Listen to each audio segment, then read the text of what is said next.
Good morning, children. This session we are going to discuss about some important concepts. So, some fundamental things you should know, children. That things only we are going to discuss in this class. The first one is about atom. What do you mean by atom?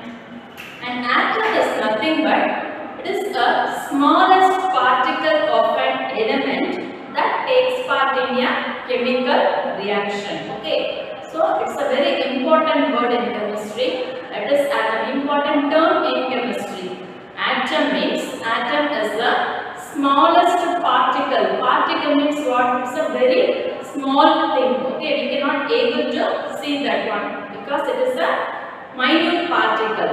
So an atom is nothing but the smallest particle that takes part in a chemical reaction. Okay. In olden days, many scientists they confirmed that atom was an indivisible particle. We cannot divide that atom. Like that they said. But after some scientists, that is during J.J. Thomson, Niels Bohr, Rutherford, they explained that atom is not an indivisible particle. It is a divisible particle only. After the discovery of protons, that is subatomic particles, you know. Subatomic particles means protons, electrons and neutrons are the subatomic particles which is present in an atom. So after the discovery of the subatomic particles, J.J. Thomson and Rutherford, Niels Bohr, they proclaimed that atom is a divisible particle only. We can divide the atom. So they proposed that. Based on that, we are following the modern atomic theory. So when you go to higher classes, you will learn about these things in detail, children. Okay. So what is meant by atom? Atom is the smallest particle that takes part in a chemical reaction. Understood? Right. Next one is element. What is meant by element? An element is made of only one kind of atom. Okay, element is made of only one kind of atom. In the periodic table, nearly 118 elements have been discovered. Okay, out of these 118 elements, many elements, the majority of the elements are naturally occurring elements, whereas few elements are synthesized in the laboratory. Synthesized means produced in the laboratory. So you will learn about the periodic table in detail in your higher classes. Okay. So element is nothing but element is made of only one kind of atom. Understood, children? Right. Next we can go to molecule. Group of atoms bonded together to form a molecule. Okay, molecule means what? Group of atoms bonded together or called molecule. For example, we can say water. What is a molecule? Why? Because we know very well that water is composed of hydrogen atoms as well as oxygen atom. Okay, what I told you for molecule, group of atoms bonded together are called molecule. So hydrogen atom as well as oxygen atom combines to form the water. Hence, water is a molecule, right? Molecule means what? Atoms or group of atoms bonded together to form a molecule. Got it? Right. Next one is matter. This is also one of the important terms in chemistry. Matter means anything which occupies space and has weight or called matter. Okay, anything which occupies space and has weight, that is called matter. Next one is compound. Compound is composed of two or more separate elements. Okay, compound is composed of two or more separate elements. For example, sodium chloride, carbon dioxide, even water will come under compound. Why? Because if we take carbon dioxide, carbon element as well as oxygen element combines to form the compound carbon dioxide. In the same manner, if you take sodium chloride, sodium element combines with the chlorine element to form the compound sodium chloride. So, what do you mean by compound? Compound means compound is composed of two or more separate elements. Okay, that is called compound. Next one, ions and as well as its types. Ions means atoms or group of atoms having a charge. Whether the charge may be positive charge or negative charge, that is called ions. Okay, atoms or group of atoms having a charge, that is positive or negative charge, are called ions. Okay, there are two types of ions. One is the cation as well as anion. That you will learn about this cation and anion in your next coming classes. Okay, so ions means atoms or group of atoms having a charge. That charge may be either positive charge or a negative charge. That is called ions. Got it? Right. Next one, chemistry. What is meant by chemistry? Chemistry is the branch of science that deals with the properties, composition and structure of substances. Okay. So what is meant by chemistry? Chemistry is a branch of science which deals with the structure, composition as well as properties of the particular substances. This is called chemistry. Got it, children? Right. Next one, branches of chemistry. Chemistry can be divided into many branches. Okay. For example, organic chemistry. The main branches of chemistry are organic chemistry, inorganic chemistry, physical chemistry, analytical chemistry as well as biochemistry. These are some of the branches of chemistry. In your book, they have given 4 branches. What is organic, inorganic, physical and analytical chemistry? One by one we can see. First, we can take the organic chemistry. Organic chemistry is the branch of science which deals with the carbon and its compounds. Okay, carbon and its compounds. What I told you, first one is the organic chemistry. Organic chemistry is the branch of science which deals with the study of carbon and its compounds. Then it is called the organic chemistry. Right. Next one, inorganic chemistry. Inorganic chemistry means what? It is also a branch of chemistry which deals with the elements and compounds other than carbon compounds. Here we are not studying about the carbon compounds. If it is carbon compounds, if you are studying about carbon compounds, then it will come under the category of organic chemistry. But inorganic chemistry means it deals with the study of elements and compounds other than carbon compounds. That is called inorganic chemistry. Right? For example, oxygen, air, water, glass, these things will come under inorganic chemistry. Right? Next one is physical chemistry. Physical chemistry is the branch of chemistry that deals with the physical structure of chemical compounds. Okay. If the science deals with the physical structure of chemical compounds, then we can call it as the physical chemistry. Understood, children? Right. And the last one is analytical chemistry. So, analytical chemistry, it is the branch of chemistry that deals with the study and uses of instruments. That is very important. This word is very important. Okay. Analytical chemistry deals with the study and uses of instruments. Okay. To separate, identify and quantify matter. This word is very important. It is deals with the study of instruments. Okay. So, this is analytical chemistry. So, what are the 4 branches of chemistry? One is the organic chemistry. It deals with carbon compounds. Second one is inorganic chemistry. It deals with elements and compounds other than carbon compounds, not about carbon compounds, right? Third one is physical chemistry, deals with the physical structure of chemical compounds.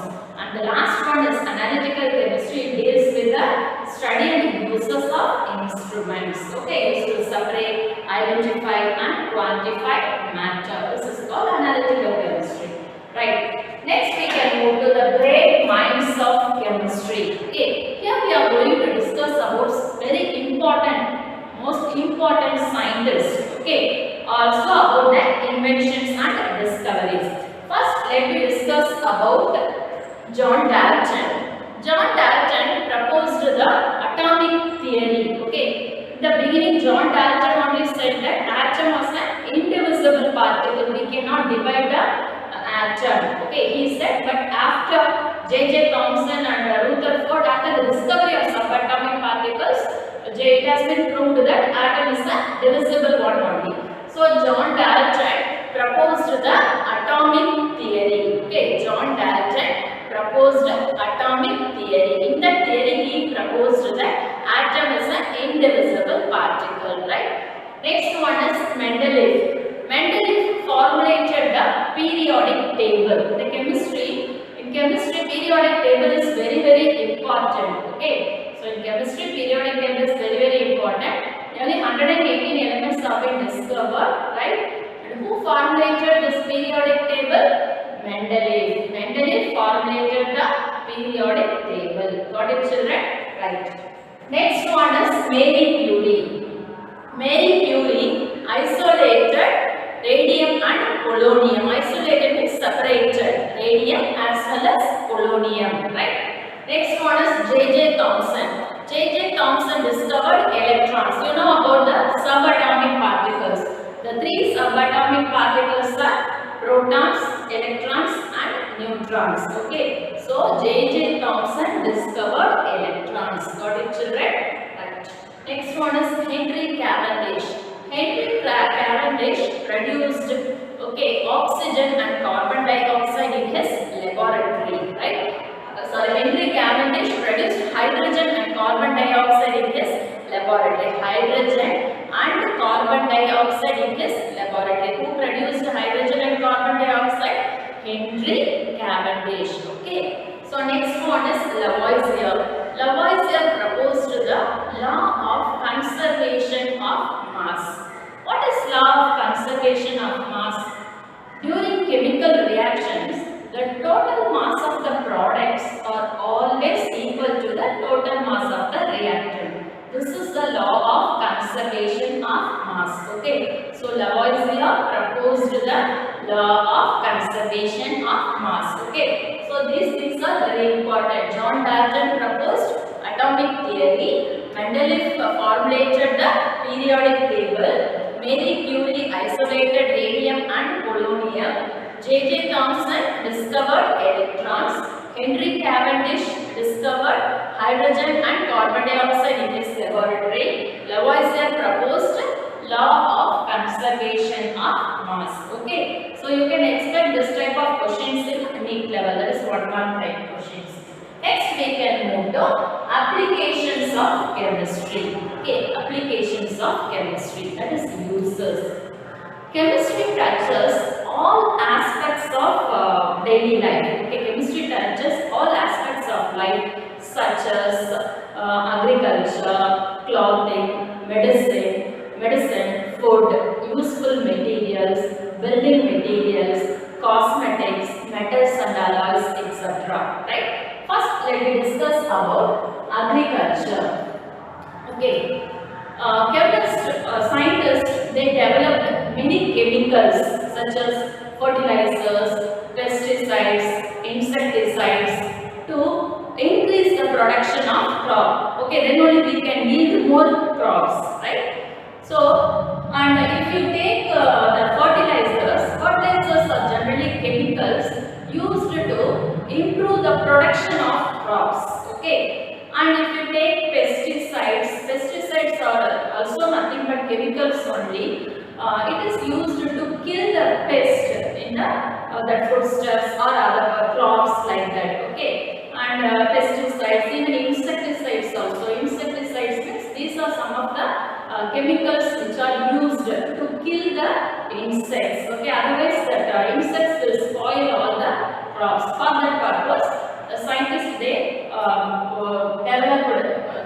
find out some chemicals. Okay, so here chemical processes only we are using, that is fertilizers as well as for pesticides and also for insecticides. Next one, clothing. You know very well clothes are made from fibers. Okay, we can classify these fibers into two types. One is the natural fiber and another one is the artificial fiber. You know very well natural fibers which we are getting from plants and animals, isn't it? Can you give some example for natural fiber? Right, silk, cotton, jute. These are some of the examples which we are getting from natural fiber, because these things we are getting from plants and animals only. Next we can take the artificial ones.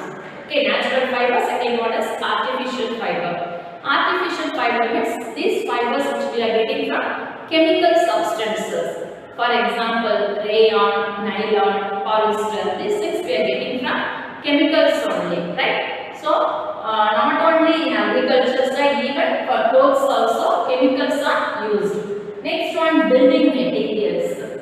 Building materials such as cement, mortar, glass, varnish. These are some of the useful materials mainly used for the construction of buildings, bridges, roads, etc. These things we are getting from chemicals only. Got it? Right. So next one is medicine. Medicines also made from chemicals only.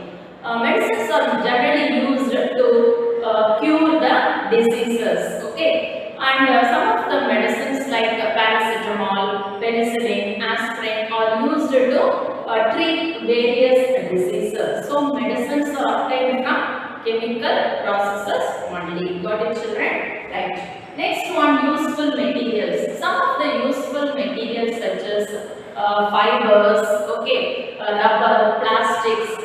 It is very useful, but these things also we are getting from what? Right, chemical substances. Through chemical processes only we are getting these substances. Next one is cosmetics. In our day-to-day life we are using many cosmetics like shampoo, detergent powders, soaps, eyeliner, then rose powder, foundation creams, gels, okay, lipsticks. All these things which we are getting from chemical substances only. Got it, children? Right. So next one is electronics. Right. Electronics. In the electronics, silicon and germanium are mainly used as a chip. Okay, it is mainly used in for television, radio, like that. These substances which we are getting from chemicals only. And not only this, even in food also. Food additives are made from chemicals.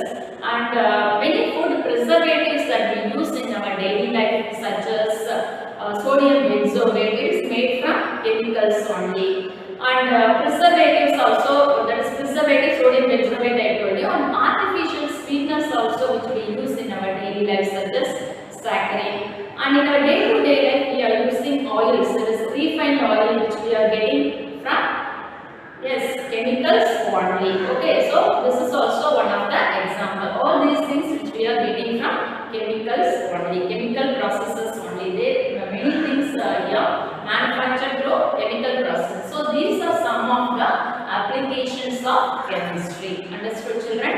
Right. Next we can move to harmful effects. Apart from the applications of chemistry, various uses of chemistry, there are some harmful effects also, like pollution, depletion of natural resources, okay, and then nuclear weapons, like that. Pollution, you know very well. That is undesirable, unwanted changes that takes place in the environment are called pollution, right? Pollution means what?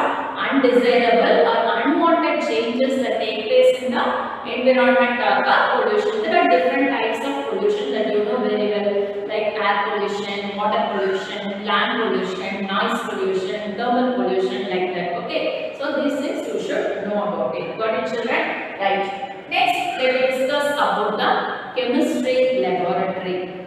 So, chemistry laboratory is a place in which the experiments in chemistry are performed. When you enter into the chemistry laboratory, you should know some basic things about the chemistry laboratory. Okay, you should follow the rules and regulations without mask, without goggles, without you should enter into the chemistry laboratory with the proper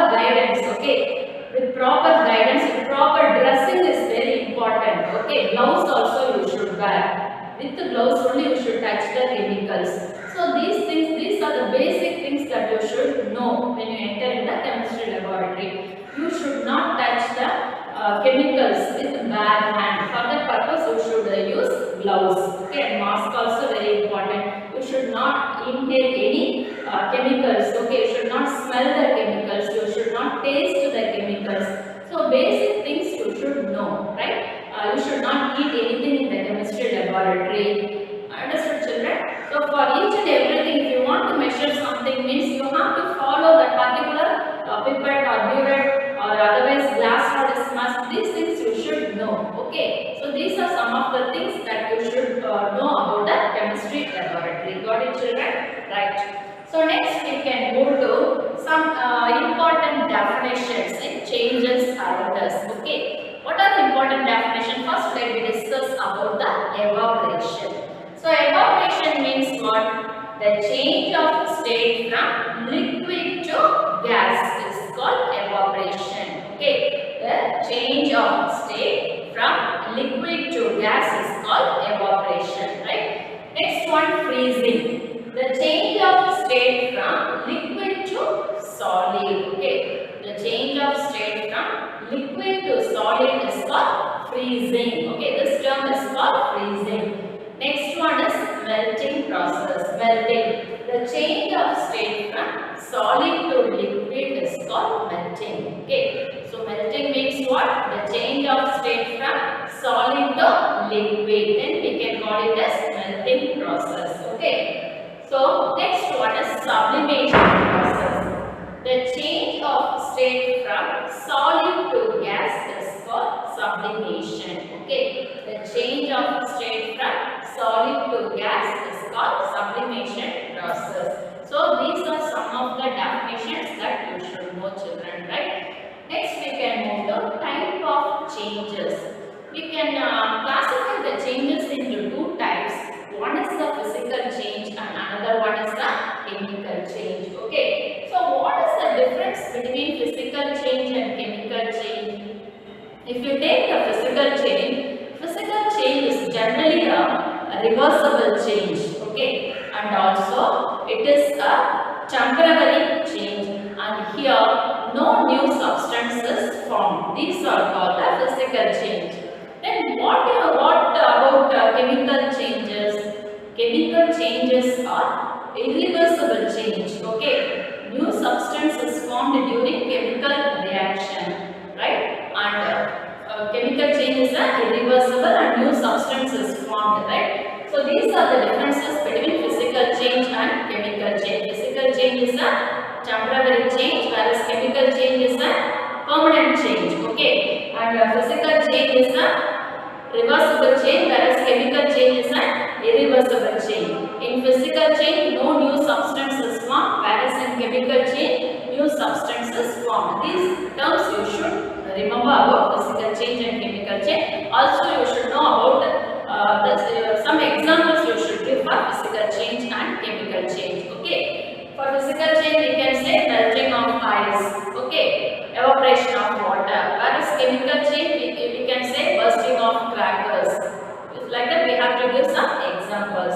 Next, some conditions are required for a chemical change. What are the conditions are required?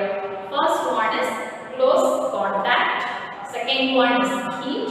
Third one is light. Next one is electricity, pressure, catalyst. Okay. So close contact. Close contact in the sense some chemical reactions, okay, takes place only when the reactants comes into contact with each other. Okay, so this is the concept behind the close contact. As next one is heat. Some chemical reactions proceed only by applying heat. Okay, that is called heat. Next one, light. Some chemical reactions can be influenced by light only. For example, we can say photosynthesis. Okay, example photosynthesis we can say. So some chemical reactions can be influenced only by light.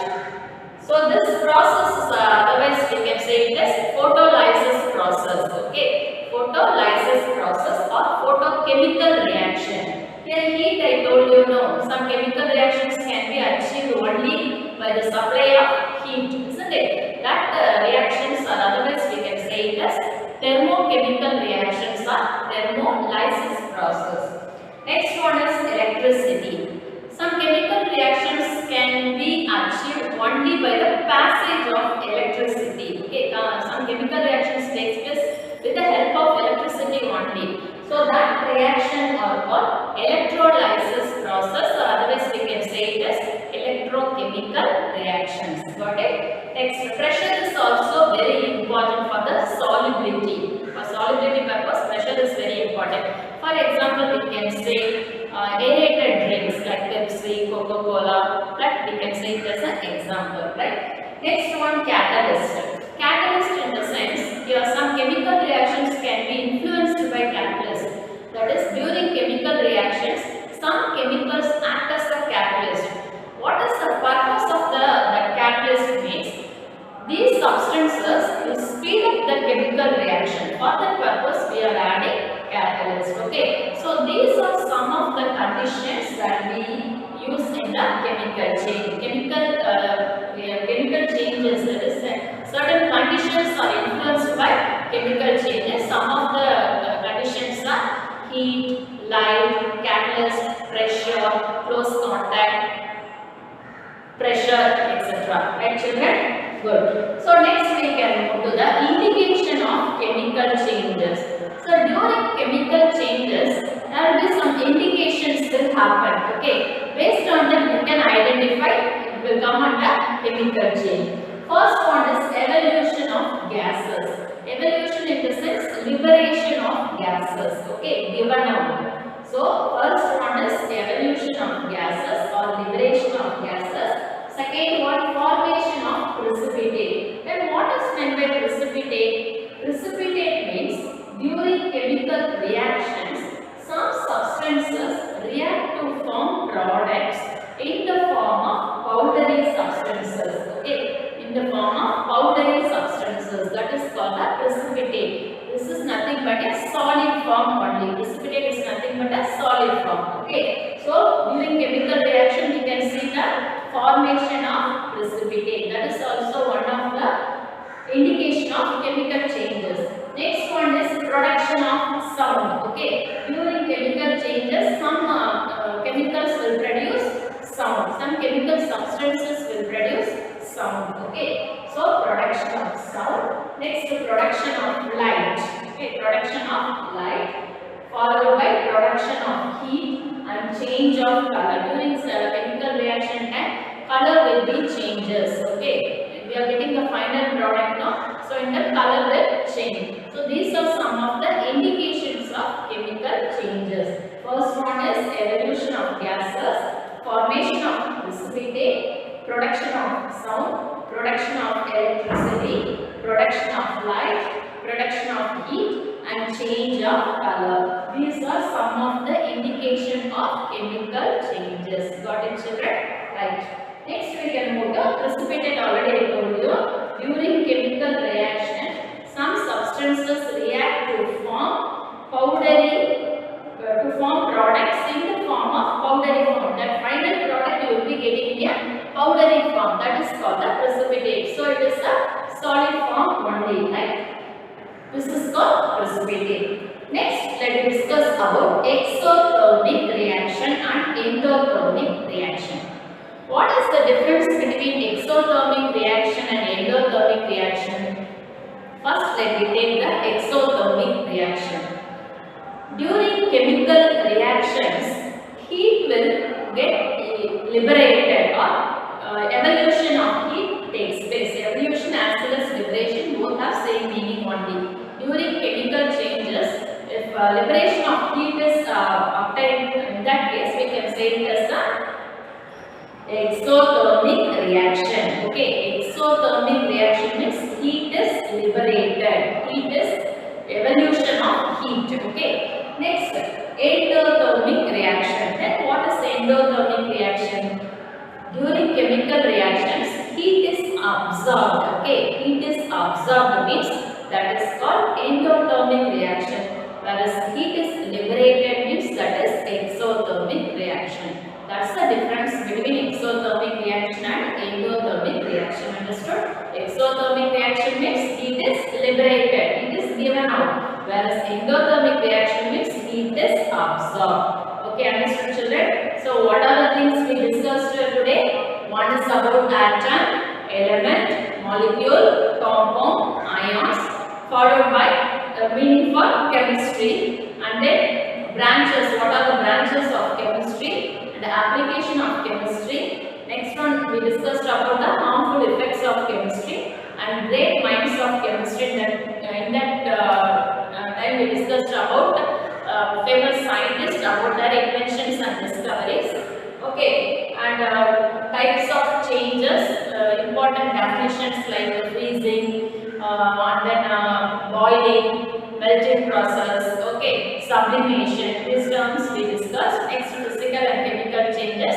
What are the conditions are required for chemical changes, and what are the indications to observe during chemical changes, followed by precipitate, and finally we discussed about the exothermic reaction and endothermic reaction. These things we discussed today. So go through all the things, children. From this only you will be getting questions. Okay, go through all the things with the examples, right? The remaining things we will see in the next video.